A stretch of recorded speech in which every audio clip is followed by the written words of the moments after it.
If you want to check out different content from myself, I've just set up a second channel where I'm going to post fitness and things. The link for that will be in the description. And of course, if you want to avoid the random lottery of FIFA points, you want to go straight to the source, buy the players directly, use u7buy.com and use the code TVM at checkout.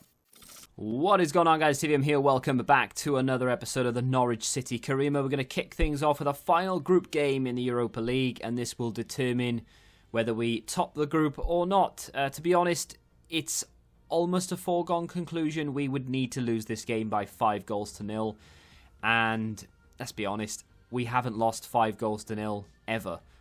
Even in the early stages, the first season, I think the biggest defeat we had was probably 3-1 or something. So I wasn't too worried. They did start quite well, to be fair to them. And of course, we rotated, not heavily, but we did rotate a few players here or there, bearing in mind we have a fixture congestion coming up with December and January being as they are in the Premier League. Barco goes in 18 minutes on the clock and puts us a goal up. So now Marseille have a mountain to climb if they want to finish top of the group. They need to score maybe 6 goals now. So I wasn't concerned. It was just a case of playing it out. Obviously, I wanted to win it, so that means that we would have won 6 from 6 in the Europa League group stage, which is not something that I thought we'd be able to do, despite the fact that I'm not a bad FIFA player. Yeah, okay, I make mistakes here or there. But despite the fact that that's the case, I did fully expect coming into this to struggle in the league with Norwich in the first couple of seasons. I didn't think we'd be where we are this season. And even when they announced the group, when we had Marseille and the other two teams, I thought maybe Marseille would pose a little bit more of a problem than they did. We beat them 2-1 on the night. And that was with, I'm not like making excuses, but there was very little concentration from my point or from my part going on. Yeah, I wanted to win the game, but it wouldn't have been the end of the world had we lost 1 or 2-0, and it wouldn't have been the end of the world had we drawn the game. So when we went a goal up, I kind of shut off really, and I just not ignored, but I was like sort of dipping in and out of what was going on while watching something. And then we go into the league game against Everton, and these games I'm 100% focused because these games are the games that we need to win if we're going to try and challenge Man City for the league. I can't believe we're actually saying that, but it does seem as though every other team in the league are struggling for form. A lot of teams are conceding a lot of goals. They're not scoring as many as maybe you'd expect them to. And they just seem to be dropping points here or there, which is good for us.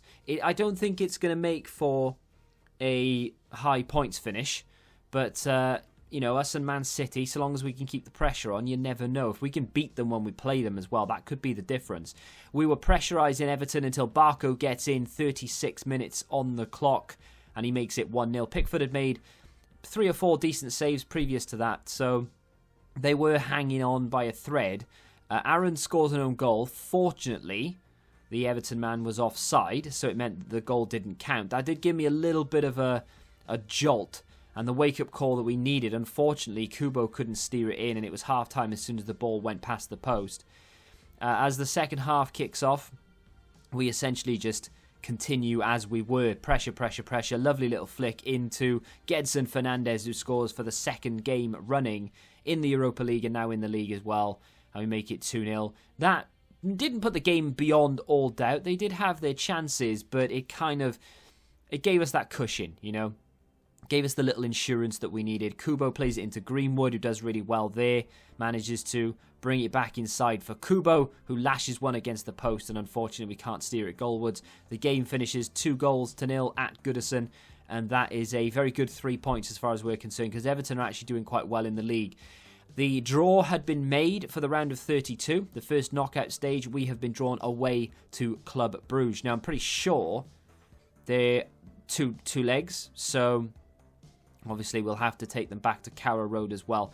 But Club Brugge, not really a team that I'm going to fear too much. I believe Marseille would beat them. And if we can beat Marseille back-to-back, there's no reason why we can't beat Club Brugge.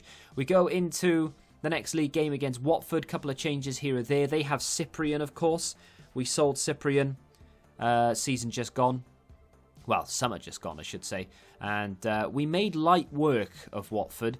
A game that I was actually... I wasn't scared of them. I'm not like nervous in any sense of the word, but I think they beat us last season, and it was one of those games where I didn't really expect to lose.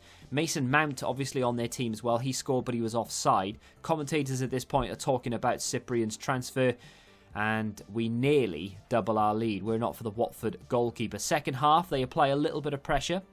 They manage to get into a decent position with Mount, takes it round the defender. Krull makes a great save to his right-hand side. And then it was time for us to wake up a little bit. Ball played into Gedson Fernandez, who's played his third game in a row. Barco with a great fake shot and just lashes it past the goalkeeper. And that gives us that insurance that we need. And hopefully, the 3 points. Barco does exactly the same thing again. The angle's a little bit more of a cute one this time. Manages to hold on to the ball inside the penalty area. For someone who's very short, he has a lot of strength. Does really well to give the ball to Gravenberch. Lashes one against the defender. Ball comes back to him into Rafael Leao. Look at this return now. Just round them, controlled, and that finish is great. 3-0. At this point, I'm thinking, Rafael Leao scores a lot of goals. I wonder how many goals he scored and how many assists he has so far this season. Bear in mind, we're about halfway through the season. Let's have a look, shall we? He has managed to score, I can't quite believe it myself, 21 goals in 18 league appearances, and that starts, and he has 15 assists. I had a look at the overall standings. The closest player to him has 14 goals. He has 21. The guy is an absolute machine, and he has more assists than anybody else in the league as well. He is so good, and he's still only 22. Unless we win the league, it is going to be incredibly difficult for us to keep hold of him going through the summer. I imagine big boys, Man City, maybe even Barcelona, Real Madrid are going to come in for him. And then he might be a little bit disgruntled that we don't let him leave. West Brom did not have the best looking side in the world, which is, you know, I'm not bad-mouthing them. I'm not saying that their team is rubbish or anything, but they didn't have a side that really screamed, I can challenge against this Norwich City side. You know, I wasn't worried at all against coming up against this team. It reminded me of the Bristol City side. It doesn't look as though they've made too many signings, if any at all. And it was really a straightforward game. Even in the first 20 minutes, we went 2-0 up, and it was just comfortable, you know. They didn't pose too much of a threat when they had the ball. They didn't really do an awful lot with it. They went through the midfield and they just went straight into our players. Half an hour mark and we make it 3-0 and the game is just super, super comfortable. They do muster an attack toward the end of the first half, which, you know, resulted in a goal. It did leave me a little bit shocked. I wasn't worried because we were 3-0 up and now obviously 3-1. I wasn't concerned that we were going to go on and concede another 2 goals. But it did make me think, well, one more goal and we can just put this game to bed. Rafael Leao with a great turn again. 51 minutes on the clock. And that secures 3 points. And Rafael Leao is, I mean, I would say on his way to the Golden Boot. He's got it, hasn't he? There's just no catching him. Even if he only scores 3 goals between now and the end of the season, he's got it. So there we go. Barco in to complete the hat-trick. Unselfishly plays it across goal, and then Rafael Leao completely ignores Barco as if he didn't just receive a pass from him and goes and does his trademark I'll phone you celebration. Kubo, little 1-2 with Gordon, flick around the corner, and that is a great goal to end proceedings. I mean, what an emphatic victory. That is our, I think, biggest ever win in the league under this Norwich City side. I'm very, very happy with the result. A bit sorry for West Brom, but that's just the way it goes. As you can see, we are running away from the likes of Spurs, Wolves, Liverpool and so on. They are struggling down there. Every team is losing more than the usual amount of games. You know, you've got Liverpool in there. They've lost 2. That's not too many, but they've drawn 6. Manchester United have lost 4. Spurs have lost 2, which is more than they'd lost at this time last season. We've lost 2 as well. We've only drawn 1, so we are doing quite well in that sense. Man City is still going strong. Look at our goal difference, though. Our goal difference is better than anyone else in the league. Yes, we've conceded 18, but we've scored 55. Rafael Leao contributing half of that, more or less. Unreal.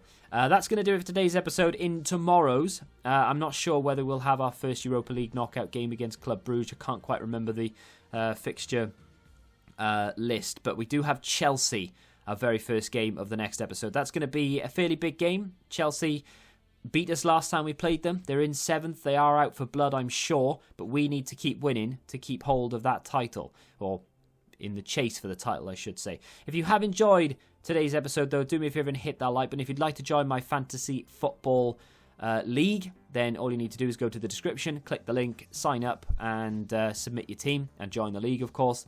And it's as easy as that. Subscribe to the channel if you're new around here, of course. And until the next time, goodbye. Football Index. The game changed. Download the app now.